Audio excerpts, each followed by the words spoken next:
सो ये गाइस, आज हम निफ्टी और बैंक निफ्टी का 10th जून का एनालिसिस कर लेते हैं कि हम कौन से लेवल पे सी और पी को बाय कर सकते हैं। Before that, this is not a financial advice, या आपको कोई भी फाइनेंशियल राय नहीं है मेरी तरफ से कि आप ये अपनी स्टॉक में एंट्री बनाओ या किसी भी और तरीके से मेरे एनालिसिस को यूज़ करके अपने मार्केट में पैसे अर्न करने की कोशिश करो। ये सिर्फ एक एजुकेशनल पर्पस के लिए, जिससे आप लर्न कर सको और अपने एनालिसिस से मैच कर सको मेरी एनालिसिस को, ताकि आपको एक बेटर डिसीजन मेकिंग मिल सके मार्केट में ट्रेड लेने से पहले। तो इससे अलावा मैं आपको सिर्फ पेपर ट्रेडिंग के लिए ही कहूँगा, ताकि आप अपनी मनी ना लूज़ करके फिर भी मार्केट को सीख पाएँ। तो चलिए शुरू करते हैं कि निफ्टी का हम बैंक निफ्टी का देखते हैं। जैसे कि तो बैंक निफ्टी में अगर हम वीकली पे देखते हैं, जैसे कि पिछले वीक की अंडर क्लोज हो गई है, तो एक बहुत बड़ी पिन बार मिली है, सुपर एग्रेसिव पिन बार मिली है। हम डेली पे आते हैं, ये मेरा तरीका है एनालिसिस करने का। हम डेली पे आते हैं तो डेली पे भी हमें एक बुलिश ही कैंडल मिली है। तो ओवरऑल मार्केट का सिनेरियो अपसाइड ही दिखाई दे रहा है। आप और छोटे टाइम फ्रेम पे देख सकते हो, 2 आवर पे देख सकते हो, 1 आवर पे देख सकते हो, तो आपको सेम ही सिनेरियो मिला। तो हम 1 आवर पे भी देखते हैं कि कहाँ पे हम कौन सी एरियाज को हमारे पास इम्पोर्टेंट है। अगर हम बैंक निफ्टी के देखें तो पिछले कल निफ्टी के कंपैरिजन में बैंक निफ्टी इतना ज़्यादा मूव नहीं किया। जैसे कि इसने भी पिछले हाई को निकाला था यहाँ से, लेकिन ये यहाँ से इतना मूव नहीं करा। इसके कंपैरिजन में निफ्टी काफ़ी अपने ऑल टाइम हाई के आसपास पहुँच गया, लेकिन ये वही का साइडवेज ही रहा। तो आज हमारे पास जैसे कि निफ्टी ऑल टाइम हाई के ऑलमोस्ट पास पहुंच चुका है, तो वो कहाँ से कौन सी टर्न लेगा, क्योंकि हमारे पास पिछले लेवल नहीं है, तो काफ़ी रिस्की ट्रेडिंग हो जाती है। फिर भी आप फिर रिट्रेसमेंट से लेवल पता कर लेते हो, बट हालांकि वो इतने ज़्यादा श्योर नहीं होते हैं। इट जस्ट कि आप एक टूल यूज़ करके थोड़े से लेवल पता करने की कर रहे हो, क्योंकि वो भी यही कैलकुलेट करता है कि पीछे इतने लेवल्स के अकॉर्डिंग वो नेक्स्ट लेवल को काउंट करता है। That's it. अगर अब हम इसमें देखें तो हमें बैंक निफ्टी में अच्छी अपॉर्चुनिटी मिल सकती है इन कंपैरिजन टू निफ्टी। तो अभी हमारे पास जैसे कि हमने देखा कि ऊपर का ये ट्रेंड है हमारे पास। हमें 1 आवर पे देखें तो हमारे पास एक जोन आता है 49,000 के अराउंड अबाउट। ये लेवल है जहाँ से थोड़ी सी कल ऊपर की तरफ की जर्नी शुरू हुई थी, और एक ये जोन जो साइडवेज हो गया था।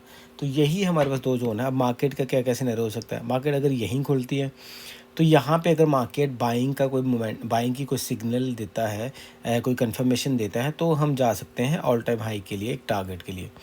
अगर मार्केट थोड़ी सी गैप डाउन खुलती है और इन लेवल्स 49,000 के पास आते हैं, तो ये तो बहुत और भी अच्छी एंट्री होगी। इस केस पे हमारा फर्स्ट टारगेट ये रहेगा and second target will be all time high. अगर मार्केट बहुत इससे भी ज़्यादा गैप डाउन खुल जाती है किसी वजह से, तो आपको वेट करना पड़ेगा कि मार्केट क्या सिनेरियो बना दी, क्योंकि ये इमीडिएटली सेलिंग की तरफ तो आप नहीं जा सकते। तो आपको वेट करना पड़ेगा कि मार्केट यहाँ पे क्या बनाती है, उसी के बाद ही हम कोई ट्रेड ले सकते हैं। हालांकि आज मैं डाउन साइड का कोई भी ट्रेड में किसी भी तरीके से इंटरेस्टेड हूँ ही नहीं। तो ऊपर की तरफ अगर मार्केट गैप अप खुल जाती है तो हमें वापस आने का वेट करना पड़ेगा मार्केट का अराउंड अबाउट 49,800 या 49,000 के पास। यहाँ पे मार्केट आए तो एक अच्छा हमें ऊपर के लिए ट्रेड मिल सकता है।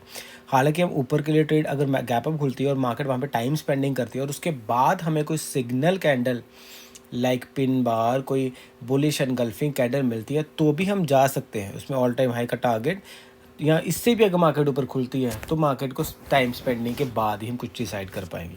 ये रहेंगे बैंक निफ्टी के। अब हम चेक कर लेते हैं निफ्टी को। निफ्टी में भी same he kind of scenario है। वीकली में निफ्टी की भी बहुत ही ज़्यादा एग्रेसिव पिन बार मिली है, तो बुलिश साइन है काफ़ी ज़्यादा। हम डेली पे चेक करते हैं तो इसकी कैंडल तो और भी ज़्यादा, डेली पे तो और भी ज़्यादा बुलिश दिखाई दे रही है in comparison to Bank Nifty. छोटे लेवल्स पे चेक कर लेते हैं तो अब भी हमें ऊपर का ही मोमेंटम दिखाई दे रहा है, तो हमें डाउन साइड का कोई भी ट्रेड में इंटरेस्ट आज मुझे बिल्कुल नहीं होगा।